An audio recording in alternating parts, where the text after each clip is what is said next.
It's Yappy Hour TV with your four-legged.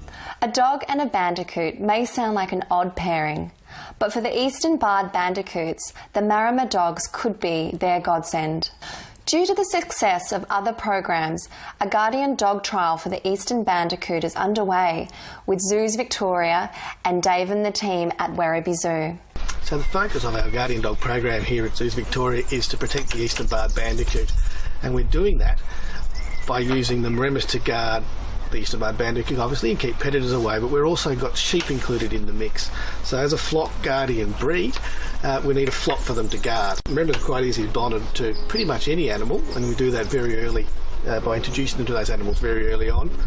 But bandicoots are very different to flocking animals at all. Eastern Barred Bandicoots are very special creatures. They're extinct in the wild. Unfortunately, the threats of foxes and cats have been a huge issue for them, and also loss of their grassland home. They're beautiful little marsupials, so they have a pouch on their tummies for carrying around their joeys, and they've got one of the shortest pregnancies of any Australian animal, so they're pregnant for just 12.5 days, which is pretty amazing. They can have 5 litters in a year and have up to 3 to 4 joeys at a time. And they're amazing creatures. They're super nimble, super agile. They can leap quite high. The equivalent for us would be like leaping over a 7-storey building. So they're pretty athletic, beautiful little native Australian animals. So foxes and cats have been a huge issue for Eastern Barred Bandicoots. They build their nests, called drays, using the tussock grass in the grasslands. So they just bury themselves under the grass. They don't burrow like a rabbit does. So that makes them a very easy target for foxes and cats. These little creatures have those beautiful long noses for finding worms and insects, and they're out at night time hunting, and that's of course when foxes and cats are also around, so makes them unfortunately very vulnerable. So the Eastern Barred Bandicoot is part of a much bigger conservation focus within the zoo. We have a conservation master plan where we have 20 key species that are threatened with extinction, and Zoos Victoria is committed to helping save those species. And we've sort of brought them back from the brink of extinction through captive breeding plans and big predator-proof areas, and now we're looking to sort of take that next step and reintroduce the Eastern Barred Bandicoot back into our local ecosystem. They play a key part in our grassland ecosystem, and right here it's a local species, a Victorian species. What we would like is to have Eastern Barred Bandicoots self-sustaining out in the wild, so no longer requiring our help. So that's about getting the population numbers up so that they're sustaining themselves and we don't have to keep breeding in captivity. But that means establishing safe grassland habitat, and they actually need quite a lot of space for such a little animal. They're very territorial, so they need a lot of land. Bandicoots do have quite a short lifespan.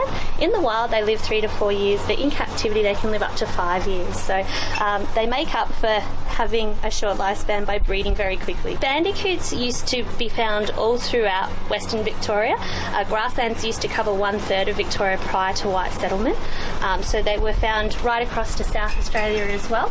Unfortunately now they are extinct in the wild, but we do have some release sites where we're trying to get these beautiful little animals back out into grassland habitat. So Maremmas as a breed are getting a lot of press at the moment, and that particularly since the Oddball movies come out, which talks about the Maremmas working with some penguins down in Warrnambool. It was a successful project I was lucky enough to be part of. So when the dogs are deployed into the field, they'll obviously leave our facility here at the zoo and go out to the trial sites. Each trial site will have a primary carer that's someone that the one-stop shop looking after the dogs. My name's Charlie Robinson, and with my wife Meredith we manage the National Trust property Mooramong.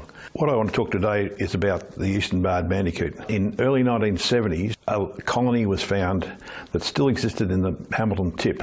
They were living in the car bodies, and people were amazed that this little colony had survived. There are no bandicoots living on Mooramong in the wild at the moment, but we do have 5 living in a predator-proof enclosure, which is in part of the 600-acre nature reserve which forms part of Mooramong. First stage of the project at Mooramong involves upgrading 4 kilometres of fencing to keep the bandicoots in and keep the dogs contained.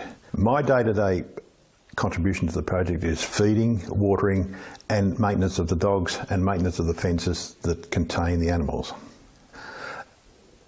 Assuming the research is successful and the Maremmas protect the bandicoots and the sheep they're bonded to, the project will last for the next 5 years.